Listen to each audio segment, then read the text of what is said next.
sería difícil pensar que podemos trasladar las estrategias o las decisiones que tomamos con un texto, trasladar esas estrategias y esas decisiones, trasladarlas así sin más a otros textos.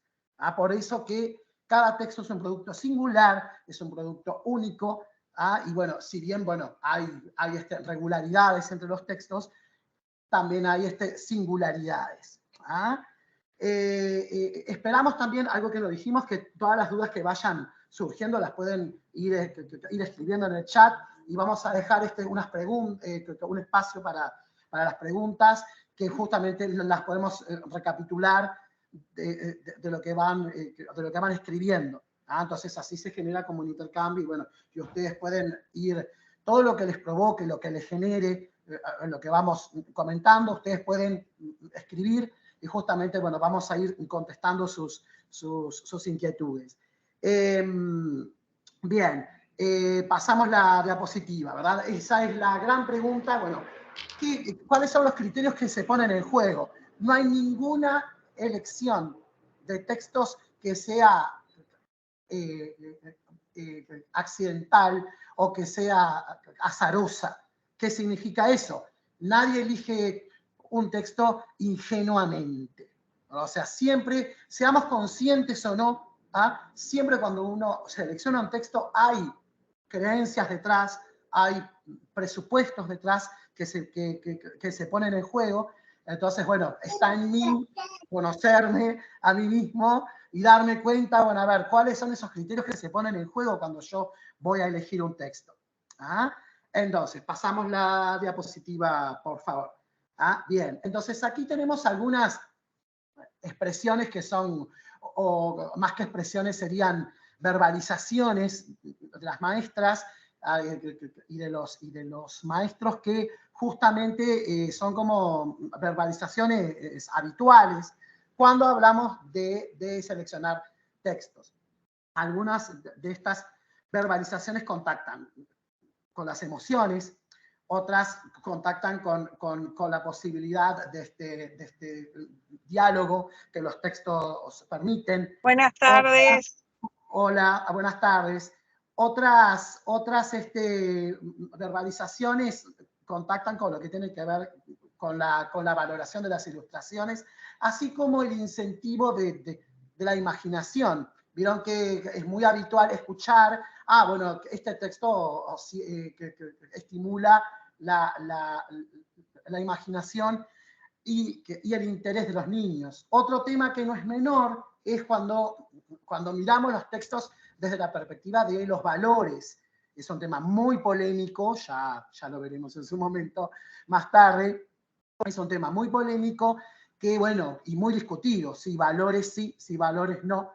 Y más cuando, a ver, si estamos en una clase que es de lengua propiamente dicha, bueno, a ver, hasta dónde los valores sí, hasta dónde los valores no. Porque, a ver, yo puedo tener un objeto concreto que es el texto y lo puedo usar desde diferentes perspectivas. Si estamos en una clase de lengua, bueno, a ver, ¿qué es lo que vamos a valorar desde esa clase, ¿no? Entonces ahí entran muchas discusiones y muchos planteos al respecto.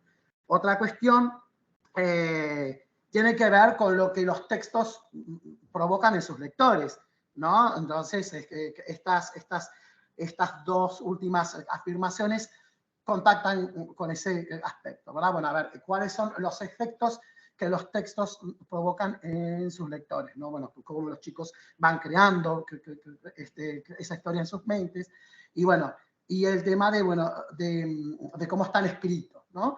Estas son algunas de las declaraciones más habituales o de las verbalizaciones más habituales que se escuchan en torno a la selección de los textos. Entonces, nosotros hemos hecho, a ver, clasificaciones y formas de digamos, agrupar los textos hay 50.000. Hemos dejado una lista de bibliografía al final de la presentación, que después cuando se la enviemos, porque vamos a enviarle las dos presentaciones juntas, una vez que termine este ciclo de encuentros, Esa bibliografía ustedes la pueden encontrar en internet.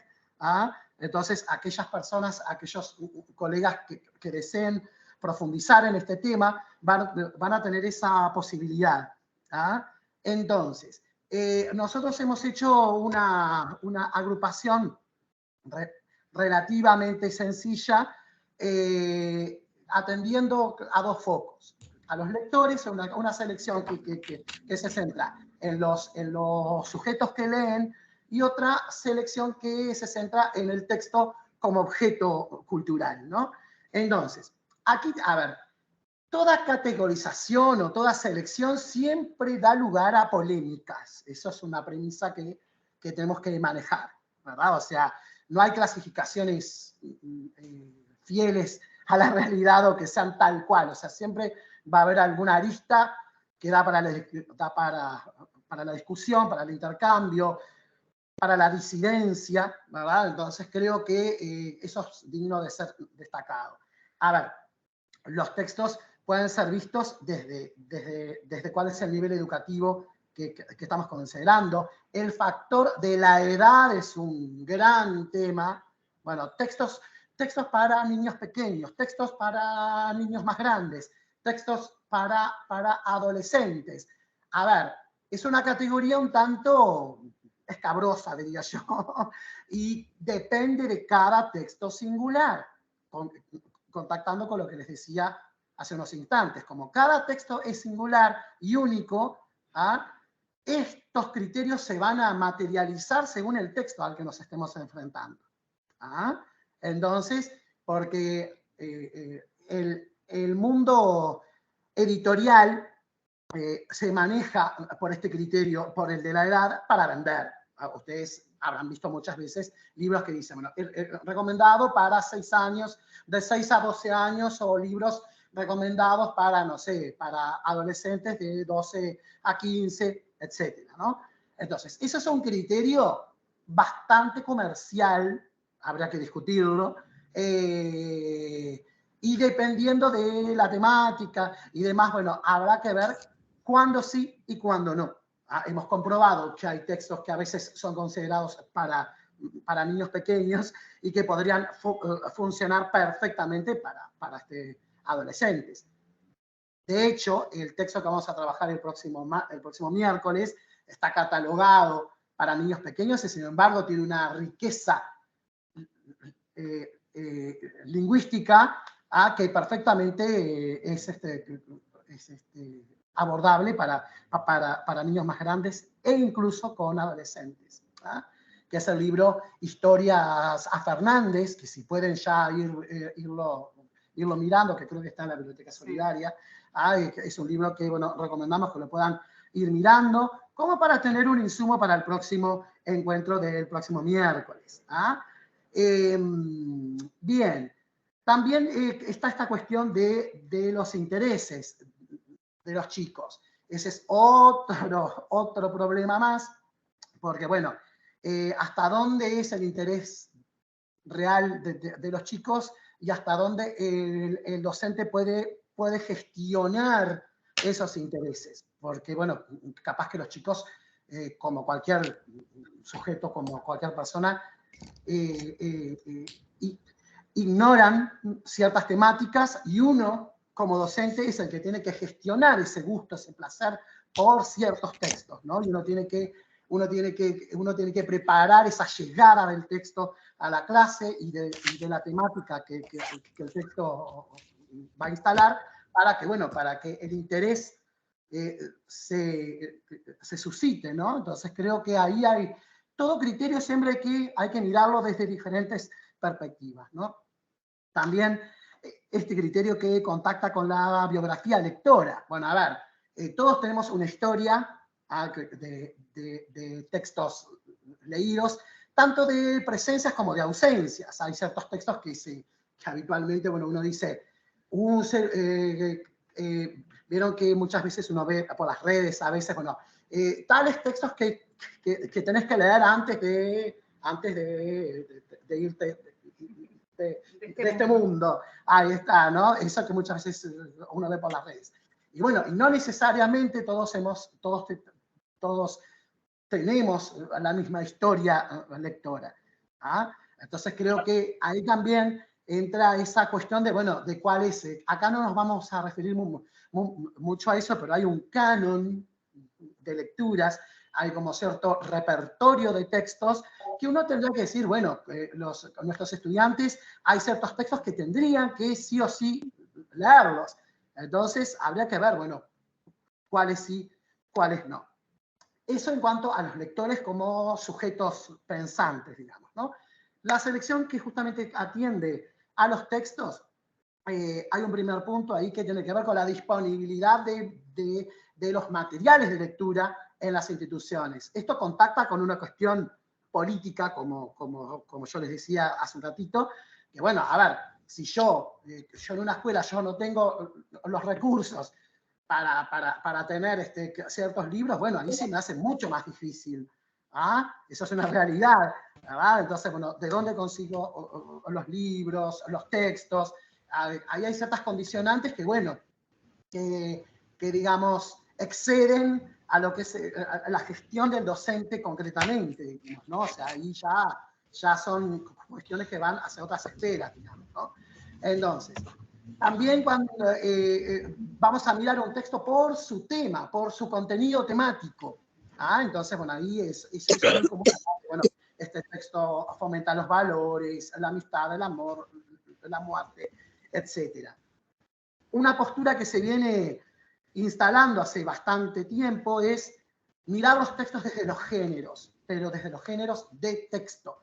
Ya no tanto aquello lo del género narrativo, lírico, dramático, sino ver los textos por los géneros de texto, que es diferente a hablar de los géneros literarios, pero bueno, eso sería un tema para otro momento, pero por ejemplo, bueno, yo puedo hablar de, posicionado en géneros de texto, puedo hablar de cuentos de ciencia ficción, cuento humorístico, cuento realista, puedo hablar de, por ejemplo, bestiarios, puedo hablar, no sé, hay infinitos géneros que, por ejemplo, en la página 20 de las pautas de ProLee, de las pautas de referencia para tipos lectores y escritores, ustedes encuentran una lista más o menos completa, no acabada, pero bueno, pero es una lista bastante completa de géneros de texto, ¿ah? Que para empezar a pensar en clave de géneros. ¿Ah? Bueno, cuando hablamos del canon, bueno, todo eso lo que yo les decía hace un ratito, de ese repertorio que es considerado válido para una generación, para una época, este es un gran tema. Elegir textos según los contenidos programáticos, este es un gran tema porque, bueno, es una discusión que se da en el terreno de la didáctica y tiene que ver con decir, bueno, a ver, siempre vamos a elegir un texto para trabajar un contenido. ¿Quién manda? ¿Manda el contenido o manda el texto? ¿Quién es el que manda?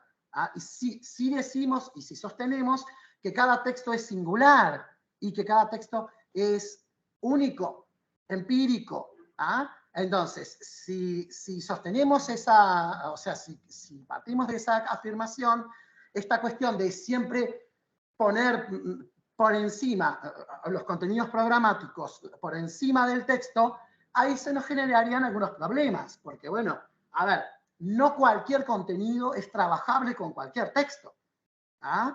Entonces, este es un criterio que hay que manejarlo con cuidado, digamos, ¿no? O sea, porque bueno, muchas veces en el afán de dar, no sé, supónganse, de dar palabras agudas, graves y esdrújulas, tomamos cualquier texto, y bueno, y no tenemos en cuenta, digo, por dar un ejemplo, ¿no? No tenemos en cuenta si ese texto tiene reales posibilidades para ser trabajado así de esa manera. ¿Ah?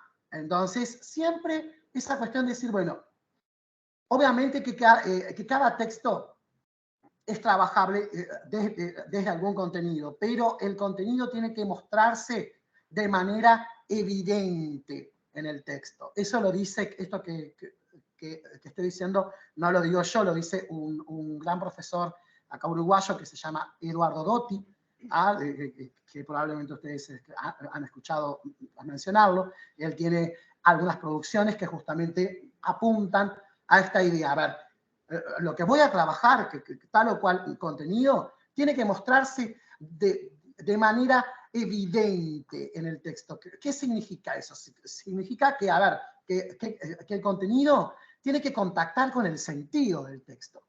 ¿Ah? Y tiene que, lo que vaya a trabajar, vamos a suponer que trabajáramos, no sé, adjetivos, supónganse, van a ver, esos adjetivos tienen que relacionarse con el sentido del texto y con lo que el texto que está diciendo. O sea, no es tomar unidades aisladas y hacer un análisis descontextualizado de lo que es el texto en sí. Sino que, bueno, que esos adjetivos aportan para la interpretación del texto. Entonces, eso es un principio bien importante a tener en cuenta. Justamente en conexión, dame un segundito, esto va a contactar con el último punto que dice los contenidos lingüísticos, discursivos, gramaticales y de valor estético literario. Otro criterio que no es menor cuando voy a mirar textos es que es como si nos pusiéramos lentes, ¿verdad? Yo miro los textos colocándome ciertos lentes que me permiten apreciarlo. Y esos lentes van en contacto con lo que yo sé, o sea, con mis conocimientos como docente. Si yo sé de lingüística, si sé de gramática, si sé de, por ejemplo, figuras retóricas, si tengo conocimiento de mundo también, ¿no? Voy a poder apreciar los textos cuando me coloco esos lentes para verlos desde ciertos lugares. Y ya no solamente por lo que dice el texto, porque un criterio muy común para seleccionar el texto es, aquí se dicen, acá el tema es lindo, es precioso, es potente, es movilizador, pero a ver, también hay que empezar a ver los textos con otros lentes, o sea, desde otros lugares, desde otras perspectivas. Ahora sí, pasamos la diapositiva. Entonces, justamente, bueno, aquí vamos a encontrar algunas variables que se ponen en juego cuando seleccionamos textos. Estas variables, adelante, Silvia, tienen que ver, bueno, pasarlas a todas, así vamos, tiene que ver con un poco lo que yo les decía recién, ¿no? A ver, yo para poder tomar decisiones y para poder nutrir esos lentes con los que miramos los textos, bueno, a ver, yo tengo que tener una cultura lectora, o sea, mi biografía lectora tiene que estar enriquecida. Entonces, creo que, bueno, y justamente esas preguntas son bien claves, no las voy a leer porque, bueno, ustedes pueden leerlas por su propia cuenta. Es importante ver cómo justamente estas preguntas nos hacen pensar, bueno, a ver, ¿cómo estoy yo posicionado en cuanto a conocimiento de textos, a conocimiento de mundo, a conocimiento cultural, a conocimiento disciplinar? Todo eso forman nuestros lentes con los que miramos esos textos. Y cada uno, bueno, tiene más, tiene como el zoom, digamos, más afinado para ver ciertas cosas y otros veremos otras. Entonces, esto me parece bien importante y es un factor que justamente que se pone en juego cuando vamos a elegir un texto. Seguimos, Silvia. Bueno, entonces aquí nosotros elaboramos este cuadro que nos hace pensar en algo que es central. Bueno, según con el lente con el que se mire o según, bueno, quién está mirando y en qué ámbito y desde qué ámbito está mirando, va a ser lo que, bueno, va a ser lo mirado, digamos, ¿no? Un editor, ¿qué es lo que va a ver del libro? Bueno, ¿cómo lo puede comercializar? una de las cuestiones, bueno, que hablábamos es la edad. Uno de los temas que los editores pelean mucho con los autores es, por ejemplo, por los títulos. Que el título sea atrayente, que el título impacte, que el título venda, ¿verdad? Entonces ahí los criterios son otros. Un bibliotecario, bueno, va a mirar cuáles son esas novedades que puedan interesar a sus lectores. Los diseñadores de políticas educativas, bueno, van a tener que pensar cuáles son las necesidades sociales y educativas del país que, bueno, que digamos, esos textos pueden llegar a aportar a esas necesidades y, como decíamos hace un ratito, que no es un tema menor el presupuesto disponible para ello. Y un maestro, un profesor, etcétera, ¿qué va a mirar en un texto? ¿O qué debería mirar? ¿Ah? Bueno, va a tener que ver sus aspectos estéticos literarios, las formas de decir, porque un poco lo que les decía hace unos instantes, no solo nos quedamos con lo que dice un texto, sino que también vemos, bueno, qué dice y cómo dice. ¿Ah? Entonces, esas dos cuestiones se ponen en juego. ¿Ah? Y ya no miramos solamente, ay, qué lindo tema o qué linda temática, no, sino que también tengo que ponerme los lentes de las formas y empezar a observar esos textos con otra mirada, digamos, ¿no?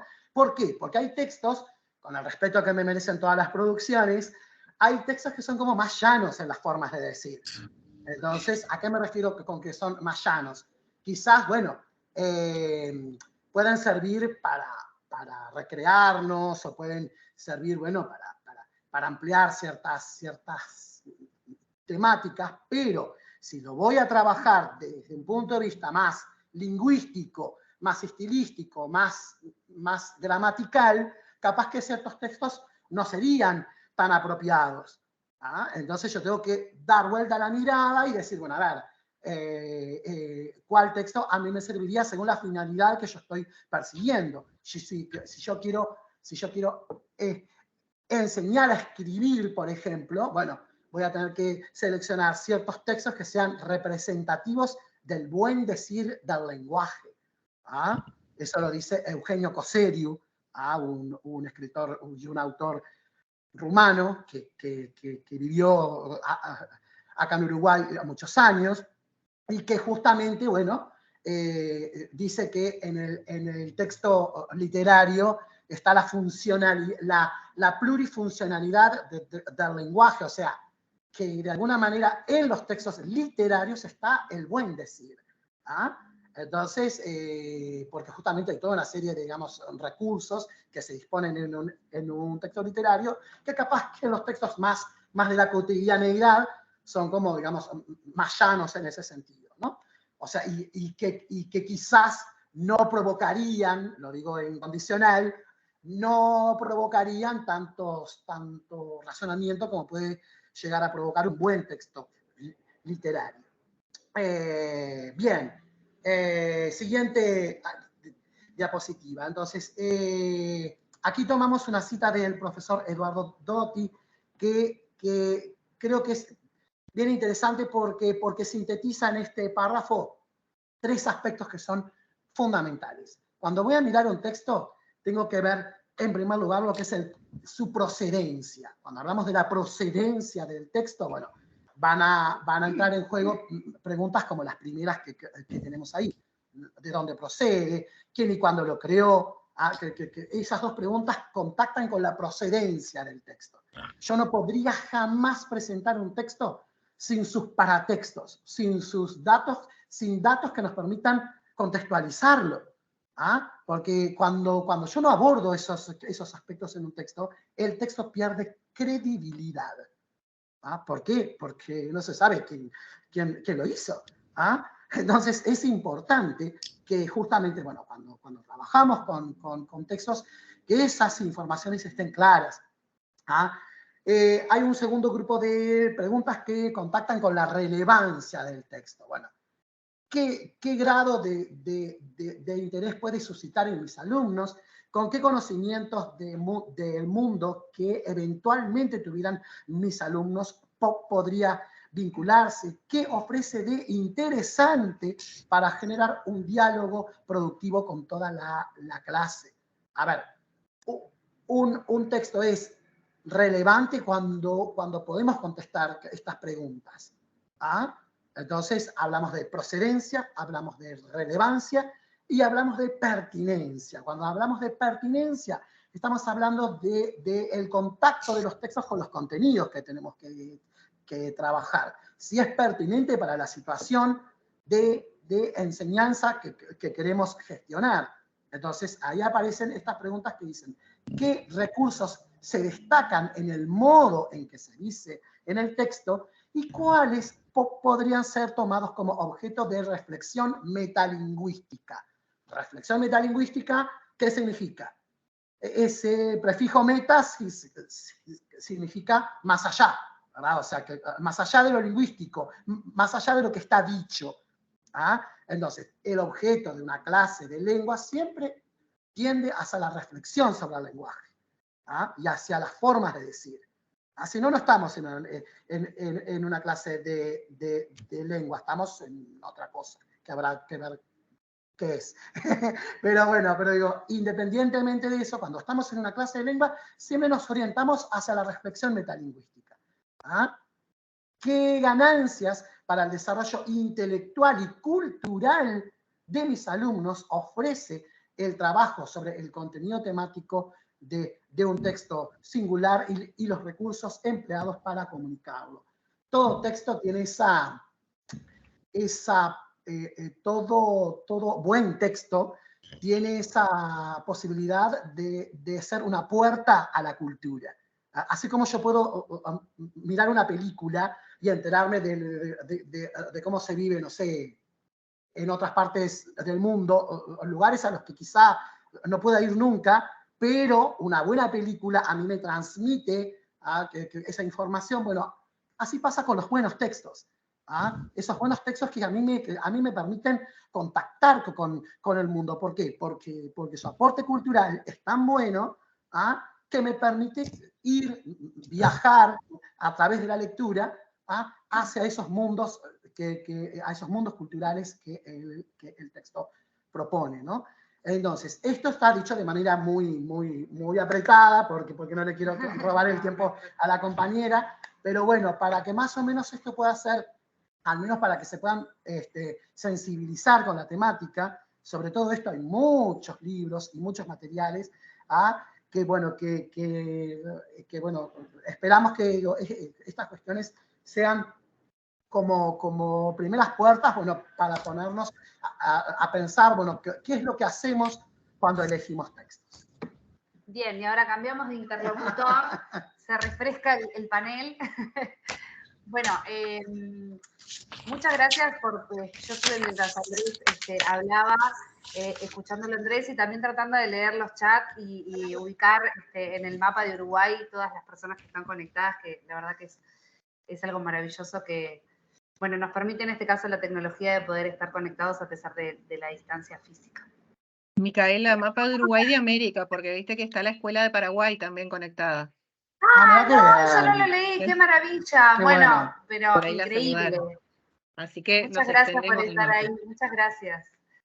Bien, pasamos entonces a la siguiente. La idea de este encuentro también es un poco hacer evidente nuestro propio proceso de selección, ¿no? Cuando nosotros tenemos que pensar cuáles son los textos que queremos que integren Biblioteca Solidaria, un poco echamos mano a todos estos elementos que les estaba planteando Andrés y nos hacemos las mismas preguntas que Andrés les hizo a ustedes hoy, ¿no?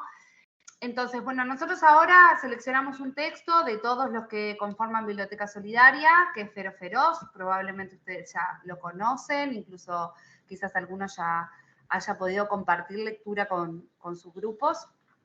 Entonces, la idea es pensar, en este caso, poner un ejemplo de una selección de texto en un libro álbum, como es en el caso de Fero Feroz, y prestando atención a dos elementos. Uno, las formas de decir y su sinergia con la ilustración, que era un poco lo que estuvo hablando hoy Andrés, ¿no? En esta idea de que cuando nosotros trabajamos con un texto literario, no estamos solamente pensando en lo que dice, sino en cómo lo dice, y su riqueza, muchas veces desde el punto de vista artístico, literario, está precisamente en esas formas de decir, en el buen decir, como decía, como les comentaba Andrés que planteaba Coserius. Y también el tema de cómo se trata un tema que es difícil, ¿no? En el aula, porque nosotros tenemos que pensar que estos textos que nosotros compartimos de Biblioteca Solidaria, que muchas veces abordan ustedes como docentes y abordan también los equipos comunitarios de lectura, tienen como objetivo la lectura y la conversación sobre lo leído, ¿no? Y en el momento en que esa conversación se abre, muchas veces tenemos que tener presente que los textos que están elegidos allí son textos que todos tienen, si se quiere, porque miramos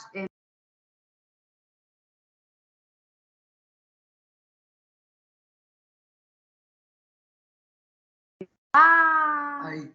Ahora ¿qué sí. pasó? No sé qué pasó. ¿Desde qué hora no me están escuchando? No, recién. Creo que fui yo que fui a darle entrada a alguien y te silencié sin querer, perdón. Bien, no, pues si tengo que reconstruir todo lo que dije, es imposible. Bien, les decía entonces que en cuanto a la temática y enmarcado en Biblioteca Solidaria, tenemos que considerar que las temáticas son aquellas que nos habilitan también, además como la reflexión metalingüística de la que también habló Andrés, los temas también muchas veces nos habilitan a la conversación sobre lo leído. Y en este caso tenemos un texto, que es un texto que nosotros entendemos que es para primeros lectores, pero como les decía hoy Andrés, la lectura en realidad tiene que ver con una biografía lectora, ¿no?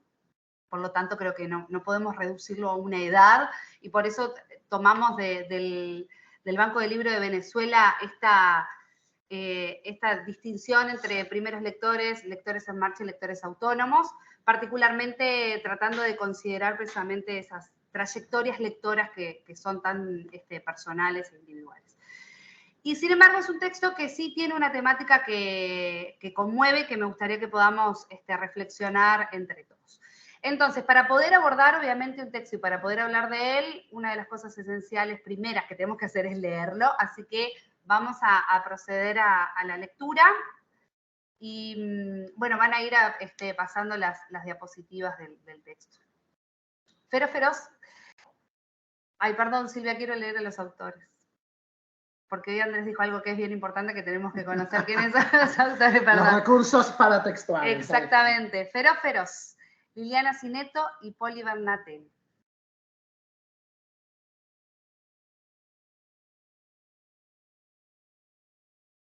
Bueno, ahí justamente están todos los recursos paratextuales que nos sitúan el texto, ¿no? Lobi tiene ojos así, y las orejas así, y los dientes así. Sí, Lobi tiene los ojos grandes, y las orejas grandes, grandes, y los dientes grandes, grandes, grandes.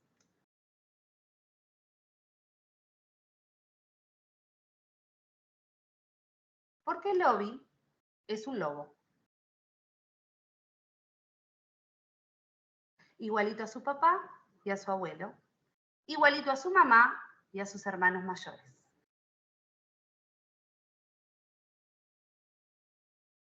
Parecidísimo al que se comió a Caperucita Roja y al que devoró a 2 de los 3 cerditos.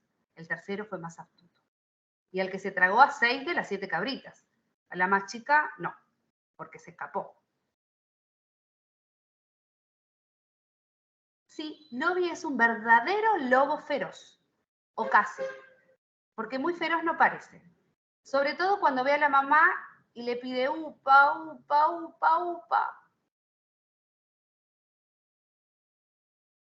O cuando come. O cuando se pone nervioso.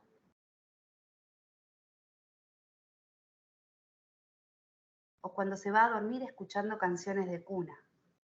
O cuando llora. O cuando quiere que lo mimen. O que le cuenten una historia. Papá Lobo quiero que sea feroz, muy feroz, y le enseña a asustar. Y Lobi intenta parecerse a su papá. Por eso pone una cara de malo como esta, y esta otra.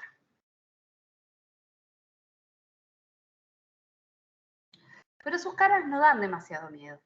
Incluso a algunos les causan un poco de risa, en especial a sus pequeños amigos del bosque.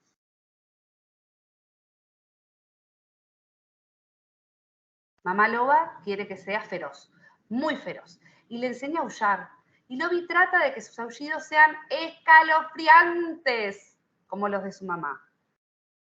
No siempre lo logra. Y a veces incluso parece que canta, sobre todo cuando en el cielo brilla una luna redonda, que a Lobby le gusta tanto. Sus hermanos mayores quieren que sea feroz, muy feroz, y le enseñan a pelear. Lobby se esfuerza por aprender, saca sus garras y lucha con ellos, dando vueltas y enredándose y pataleando. Se rinde enseguida, mientras se ríe a carcajadas, que no soporta tantas cosquillas. Su abuelo quiere que sea feroz, muy feroz, y le enseña a cazar. Lobby presta mucha atención y está siempre al acecho. Claro que sus presas nunca corren peligro.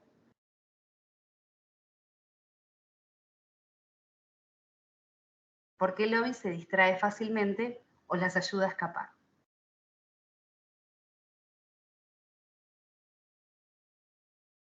Sí, la familia quiere que Lobby sea un lobo feroz, muy feroz, e imaginan que pondrán su retrato junto al de sus feroces ancestros.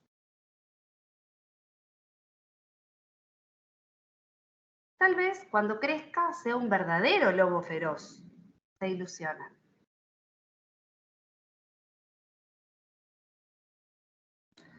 Pero no están muy seguros, porque a Lobby le encantan ciertas cosas que no son propias de un lobo feroz.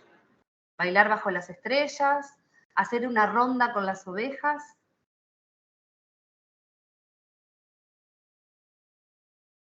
Jugar a la gallinita ciega, correr carreras con las liebres.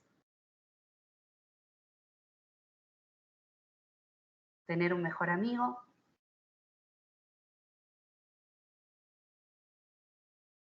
O varios.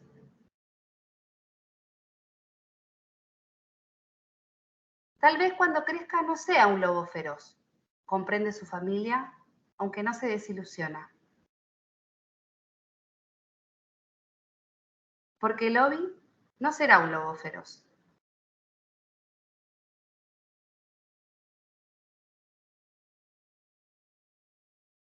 Pero será un lobo feliz.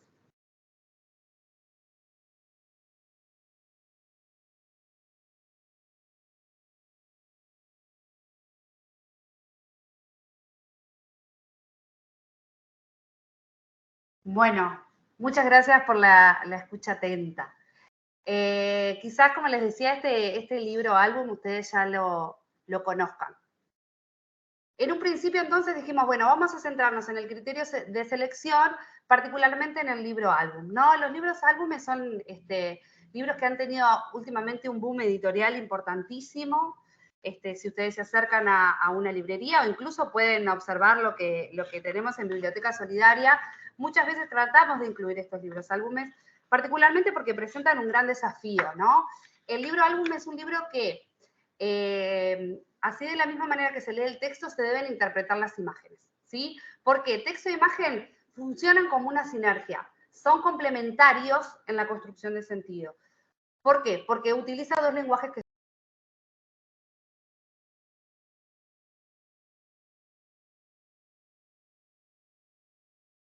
que necesariamente complementar con la ilustración y el texto, la palabra. Se nos fue Silvia, me parece. Ah, ahí está. Perdón, Silvia, habíamos perdido tu contacto. Entonces, decíamos, ilustración, imagen y texto funcionan como una sinergia. Si ustedes ven, por ejemplo, nosotros seleccionamos un fragmento del texto para que ustedes, y de las ilustraciones para que ustedes lo pudieran ver, hay cosas que son muy claras, ¿no? Si Lobby tiene los ojos grandes y las orejas grandes y los dientes grandes, en realidad lo que estamos viendo es la sombra de un lobo que parece mucho más feroz de lo que es Lobby, mucho más grande, y sin embargo tenemos sentado en esa sillita a un lobito que evidentemente es cachorro, ¿no? Es pequeño. Lo mismo pasa en la otra imagen, cuando él intenta poner esas caras que tratan de ser caras que asustan, sin embargo, nos causan muchísima gracia, porque en realidad es un esfuerzo que está haciendo sabiendo que no lo va a poder realizar, ¿no? Entonces, cuando nosotros trabajamos con un texto de estas características, hay algunas cuestiones que son bien importantes, y es que los niños tengan acceso al texto a través de la lectura, si es una lectura en este caso mediada, a través de nuestra voz, pero también a la ilustración, para poder establecer esas capas de sentido y de significado que se van a ir complementando con la palabra y la ilustración, ¿no? Es diferente, quiero que esto quede claro, que es diferente a un cuento que es ilustrado, ¿no? Donde la imagen lo que hace es acompañar lo que dice el texto. En este caso, los dos códigos tienen significado, ¿sí? Como les decía hoy, tenemos que interpretar la imagen y tenemos que leer el texto para poder establecer esa conexión. Shulevitz, por ejemplo, dice que un libro álbum no puede ser leído en la radio, porque va a haber una capa de sentido que nos vamos a perder si nosotros no tenemos esos dos elementos que son complementarios en este caso. Pasamos a la siguiente. Ay, creo que se nos quedó... Ah, no, estamos bien, muy bien.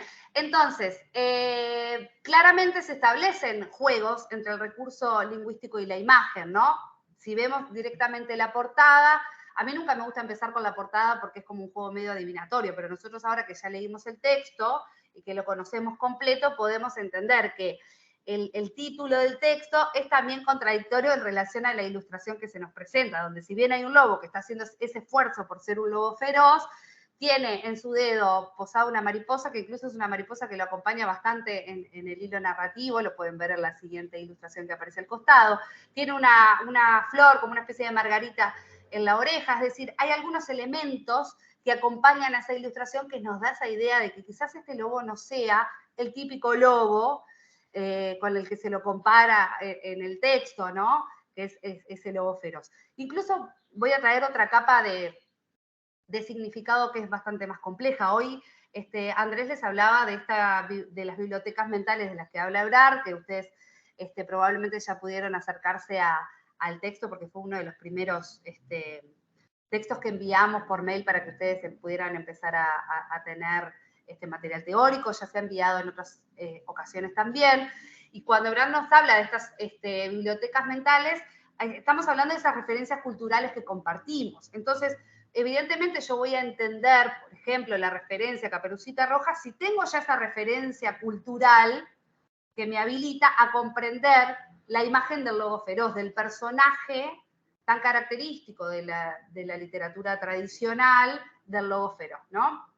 Vean que es un texto verdaderamente complejo, a pesar de que piensen en lo primero que dijimos, es un texto que está pensado para primeros lectores, y lo mismo que les decía Andrés hoy, es un texto que si nosotros lo vamos cargando con estas capas de significado, a través de la lectura, la relectura y la conversación sobre lo leído, le vamos a ir encontrando diversas capas a las cuales vamos a ir accediendo en profundidad. En estos juegos que planteábamos hoy de los recursos lingüísticos y de la imagen pasa lo mismo a continuación, cuando nos presenta que el Obi es un verdadero lobo feroz y sin embargo está cinchando la cola de su mamá pidiéndole upa. Sí, seguimos, Silvia, está bien. En la siguiente. Bien, vieron que este es un texto que tiene una economía expresiva bastante interesante, economía de la palabra, citando idea de Vilariño que sea inútil decir más, nombrar alcanza. A veces pensamos que los textos que tienen poco texto, los libros que tienen poco texto son como muy pobres, lisos y llanos, y sin embargo estamos viendo en este caso que no, ¿sí? No es una condición de un libro llano el tener poco texto, por el contrario. En este caso, no siempre, no voy a generalizar porque no es algo... En este texto concreto y singular. En este texto que es concreto y singular, exactamente. La estructura lingüística y el estilo sencillo tiene esta idea de generar acumulaciones en este efecto que van como increyendo. ¿Vieron cuando dice y cuando come, o cuando se pone nervioso, o cuando se va a dormir escuchando canciones de cuna, o cuando llora, o cuando duerme, o cuando quiere que lo mimen, ¿no? La reiteración también es algo que le da cierto dinamismo al texto, es algo que los niños también disfrutan muchísimo, y cuando uno realiza lecturas y relecturas, va encontrando cómo esta reiteración también ayuda a la memorización, al encuentro con nuevas palabras.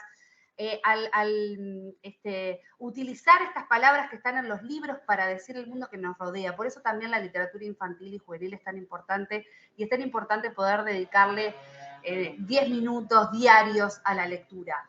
Digo 10 minutos y creo que podrían ser muchos más, pero porque precisamente le estamos dando herramientas a los niños para conocer el mundo en el que viven.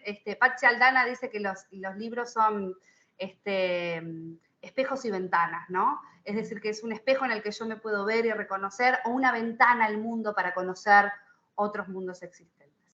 Acá ya me fui en la temática, pero me gusta mucho que pensemos todo esto juntos para pensar, bueno, estas complejidades que nos plantean los textos y la selección de textos para llevarlos al aula. Sí, pasamos, Silvia, gracias.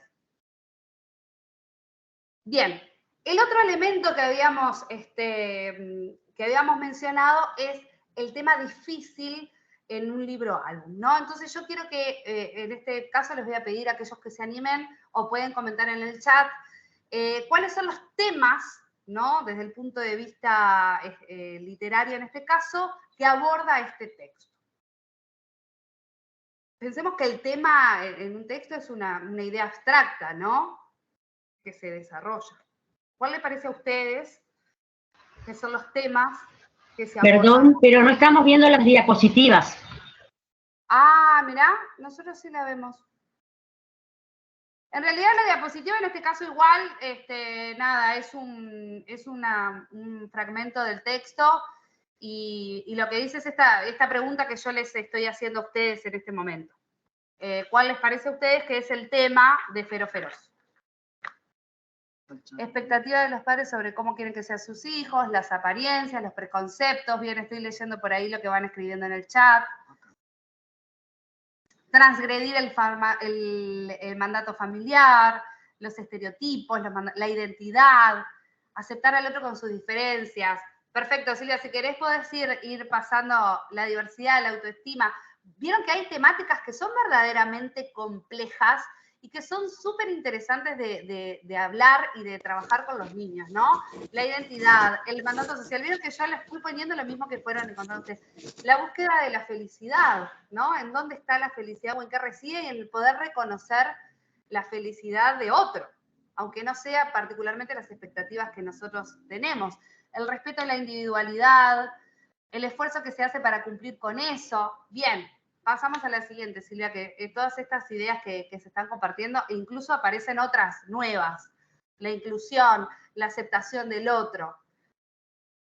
Entonces, ¿por qué sí, pasamos a la última, no hay problema. ¿Por qué seleccionamos particularmente este texto? Porque muchas veces surge en encuentros o en oportunidades que hemos tenido de dialogar con maestros esta idea de los valores, ¿no? De cuando la literatura infantil quizás también está muy vinculada a los primeros textos de literatura infantil que conocemos, ¿no? Que tienen ciertas temáticas que apuntan o responden a generar como ciertas, a tratar ciertos valores sociales establecidos y deseados, ¿no? Ciertos mandatos también sociales establecidos. Entonces, para nosotros era como una temática interesante para poner en discusión, que era un poco lo que le decía Andrés hoy, es un tema como bastante discutido. Porque si nos ponemos a pensar, en realidad, toda la literatura tiene un trasfondo vinculado a este concepto de los valores, ¿no? El tema es, y esto por eso era un poco lo que hablaba hoy Andrés, el cómo se presenta esa temática. Yo siempre digo que cuando un texto de literatura infantil nos quiere dejar una idea unívoca, bueno, ahí desconfiemos, porque le estamos cortando, le estamos cercenando a la literatura lo plurisignificativo que la propia literatura tiene, ¿no? Entonces, un poco acá, nuestra idea era pensar como ciertos puntos, esto lo plantea Gemma Luch, no lo estamos inventando nosotros tampoco, hemos leído mucha bibliografía para poder tener este encuentro con ustedes y para nuestro trabajo en sí dentro del programa de lectura y escritura en español y la selección de textos. Pero pensar que quizás esta sea la selección más controvertida, la que está asociada a los valores, a la ideología, a las lecturas que tienen como una finalidad de generar ciertos hábitos de conducta homogeneizantes, ¿no? Entonces, Gemma Luch un poco lo que trae es esta idea. Bueno, el autor no intenta imponer su punto de vista dando una lección o enseñanza explícita, ¿no? ¿Cuáles son, quiero ir a esto, cuáles son esos buenos textos de literatura infantil que tienen un trasfondo o una temática vinculada a los valores? Aquellos en los que el autor no intenta imponer su punto de vista, porque era un poco lo que hablábamos hoy, cuando eso existe se corta lo plurisignificativo. Esta posibilidad que tuvimos hoy de pensar todos estos temas, que si bien están vinculados, son también distintos, ¿no? El otro es que el autor no escribe para solucionar un problema del lector, para decirle qué es lo que tiene que hacer con una situación X, ¿sí? Porque esas situaciones son tan subjetivas e individuales que estaríamos casi como frente a un texto, a un manual de autoayuda, que no es la idea en un caso de literatura de ficción para niños y niñas. En tercer lugar, que el texto propone diferentes perspectivas sobre los temas difíciles, de tal manera que el lector pueda cuestionar, pueda reflexionar, sensibilizarse y conectar lo que encuentra en el libro con lo que vive en su vida cotidiana, ¿no? Pensar a veces nosotros queríamos venir con alguna cuestión que fuera concreta, ¿no? Bueno, cuando yo quiero abordar un texto que tiene, creo yo, una temática que está vinculada a los valores, bueno, ¿cuáles son las herramientas a las que yo puedo ceñirme para elegir un buen texto de literatura? Más allá de lo que ya hablamos hoy, que tiene que ver con las formas de decir, que es algo propio del lenguaje literario, esa particularidad y esa preocupación y ese trabajo tan esforzado de los autores de literatura, de los buenos autores de literatura, que piensan absolutamente cada palabra que conforman su texto.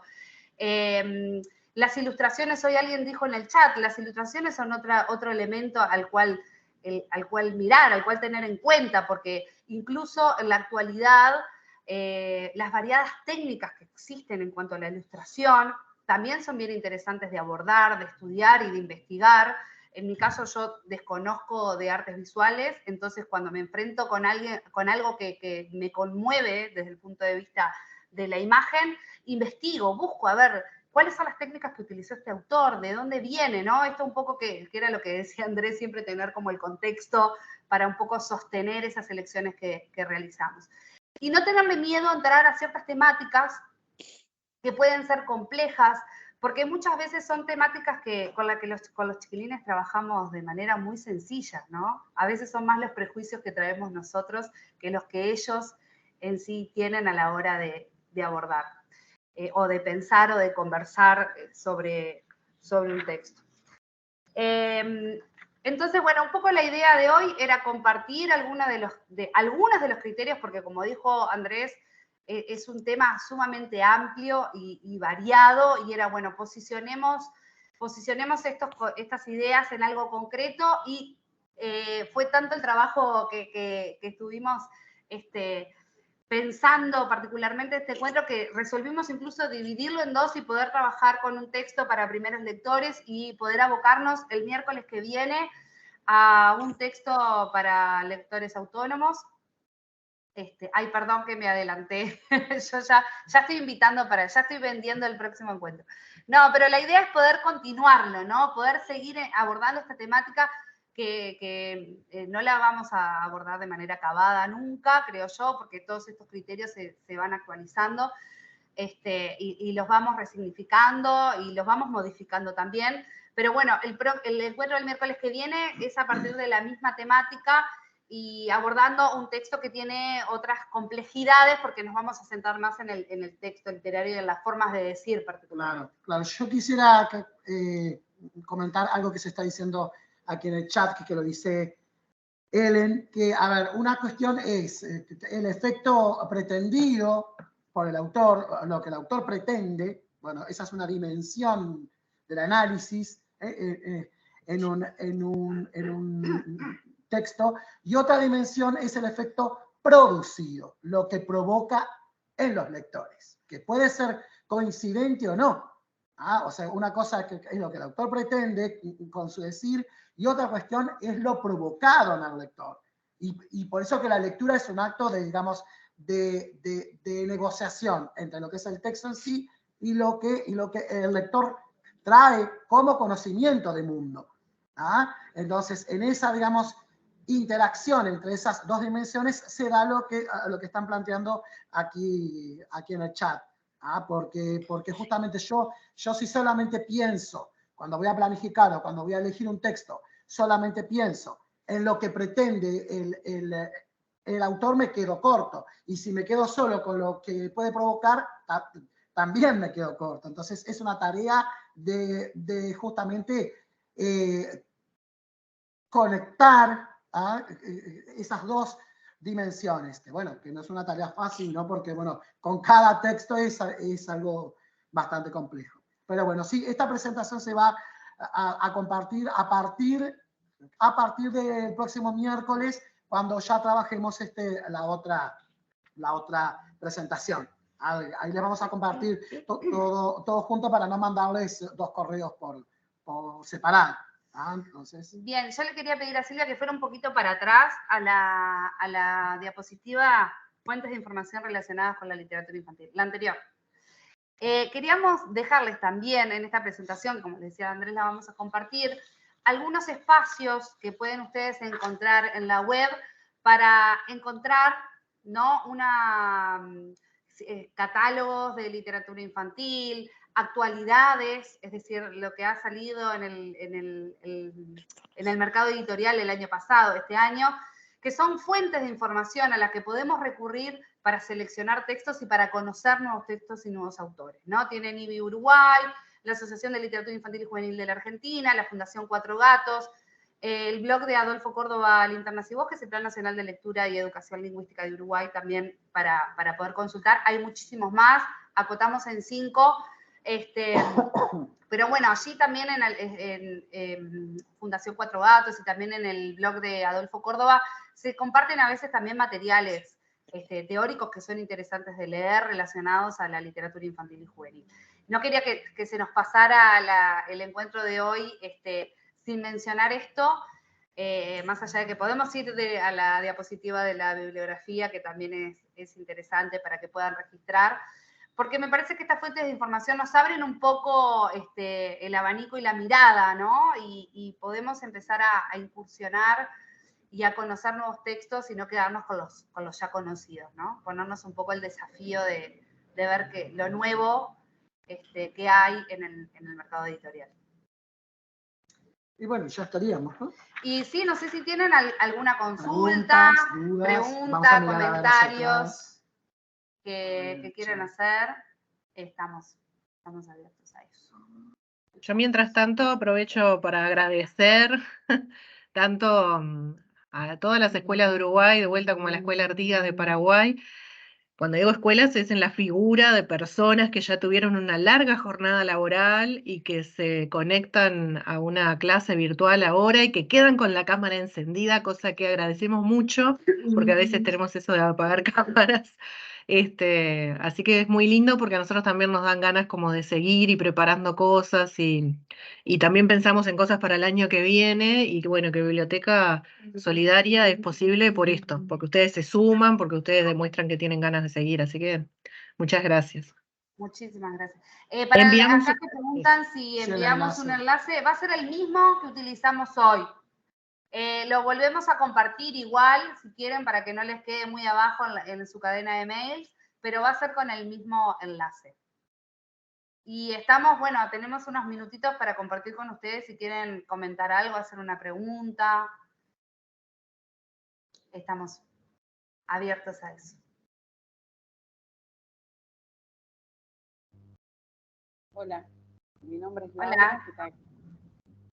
No, yo quería ir a la primera parte del encuentro, cuando hablamos de selección de libros y nos contaban, bueno, cuáles son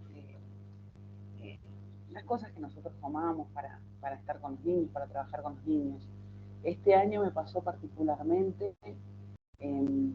que nos pusimos la consigna, pero que salió de ellos realmente, que con los cuentos nos volvemos a encontrar y que le damos otra mirada. Así que cuando concurro a las clases, que estoy yendo a cuarto año, yo soy la secretaria de la escuela y con mi proyecto de secretaría de Biblioteca Solidaria, bueno, para la selección de textos, esa es la premisa, volver a encontrarnos y no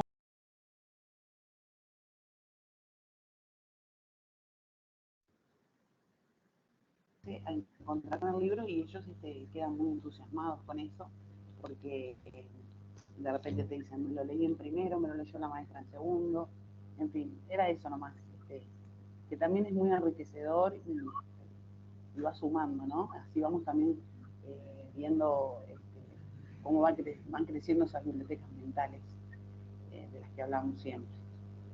Nada más que eso quería. Muchas gracias por... Bien, por muchas gracias. Bueno, un poco creo que Biblioteca Solidaria permite esto de volvernos a encontrar y cuán significativa es la lectura y la relectura, ¿no? Y el volvernos a encontrar en otro momento con aquel texto que quizás nos leyó la maestra cuando estábamos en segundo, ¿no? Primero porque lo vamos a leer de otra manera, porque la trayectoria lectora de cada uno ha ido creciendo, va a ir encontrando esto que hablábamos hoy de las diferentes capas de significado que vamos a ir construyendo. Es un encuentro también emotivo, porque tiene que ver con aquella voz que nos contó en otro momento de nuestras vidas este cuento. Entonces me parece un proyecto súper interesante, me parece hermoso que haya surgido por parte de los niños esta idea, y que también entendamos y no tengamos miedo a esto que tiene que ver con la relectura, ¿no? A veces pensamos, bueno, no, tengo que cambiar porque ya leí, esto ya lo leyeron y no les va a volver a interesar, y sin embargo es algo que los niños disfrutan muchísimo, y que con la relectura precisamente estamos habilitando nuevas capas de significado, resignificando algunas palabras, ¿no? Así que me parece súper interesante y agradezco que hayas compartido esta experiencia. Por allí leí también que la Escuela de Paraguay va a presentar el proyecto de Biblioteca Solidaria, ¿puede ser? Hola, buenas tardes. Aline, bueno, me tomo la palabra porque ya que me diste pie. Estoy en representación de la Escuela Artigas y cuento que quise encender la cámara y me sacó de la reunión, por lo tanto no la pude activar. Bueno, quiero agradecerles, en primer lugar me sumo a los comentarios. La presentación me pareció bárbara, no solo para pensar, sino nos deja pensando muchas cosas que cuando tomamos las decisiones, los docentes, y bueno, me dejó pensando en muchas cosas, y bueno, esas cosas que nos hacen pensar a la hora de elegir qué criterios, y a veces algunos criterios que se nos escapan. Y bueno, comunicarle a la comunidad a mis compañeros, a mi colectivo y eso, y bueno, agradecerles también que nos tengan así presente, y bueno, eso, no sé, alguna cosa que quieran preguntar desde acá, de la distancia, estamos a las órdenes. Bien. Sí, mañana, eso que dijo, mañana se va a compartir acá en Paraguay, va a ir una de mis compañeras a compartir el proyecto de Biblioteca Solidaria en un espacio acá en la Manzana de Rivera, que van a ir dos colegas, y una de mis compañeras va a ir a contar un poquito la experiencia de Biblioteca Solidaria que nosotros llevamos a cabo acá, con la comunidad, que la mayor parte son personas, los papás son paraguayos y los niños también. Es muy interesante, la verdad que muy interesante. Es mi primer año acá en Paraguay, y bueno, eso. Les pedimos por favor que saquen fotos, y bueno, si tienen, yo creo que deben tener acceso al grupo de CREA, lo mandan allí. Sí, es que incluso estamos preparando un material para subir, para compartir. Hemos compilado muchas experiencias, y vamos a hacer una reunión incluso para contar un poco la experiencia desde el otro lado, desde los docentes, los niños. Bien. Entonces vamos a compartir, van a tener eso, lo vamos a hacer llegar. Estamos haciendo una compilación. Bien. Buenas tardes, mi nombre es Ana. Suponemos que tienen el libro en su formato físico, Historias a Fernández, pero sería interesante, yo lo tengo todo escaneado. Se lo vamos a enviar también para que, digamos, aquellos que puedan, que tengan algún tiempito, los invitamos a que lean ese primer capítulo del libro, porque bueno, es un libro con mucho humor, Creo que les va a gustar mucho. Bueno, y por eso es que bueno, yo lo seleccioné porque es un libro que tiene un gran aporte cultural, un gran aporte lingüístico, estético, retórico, y lo vamos a ver en la próxima jornada. Pero eso se lo vamos a enviar por correo para que lo puedan tener, pero bueno, asumimos que es un libro que lo tienen en sus bibliotecas en formato papel, digamos, ¿no? Así que bueno. Bueno, creo que por aquí podremos dejarlo. Espera, porque hay dos personas, hay Bien. otra persona bien, de la perdón. Escuela Artigas, creo que hay dos, puede ser, dos maestras. Sí, yo soy la otra maestra, que fue ¿Cómo la es tu que, nombre? fui la que escribí en el chat. Buenas tardes. Ah. Nada, para resumir un poco, era eso, comentarles de que vamos a hacer la presentación, y bueno, que nos van a acompañar dos madres para que también puedan contar su experiencia, y sí, les vamos a mandar algún video y fotos, y esos que estamos preparando con la compañera Line, y bueno, la idea es esa, continuar con este trabajo tan lindo que se está haciendo, y que la verdad que une estas dos culturas a través de la lectura. Bárbaro. Interesante. Y Adriana también, Adriana Pascual había levantado la mano. Hola, a veces tengo que apagar la cámara porque vivo en zona rural.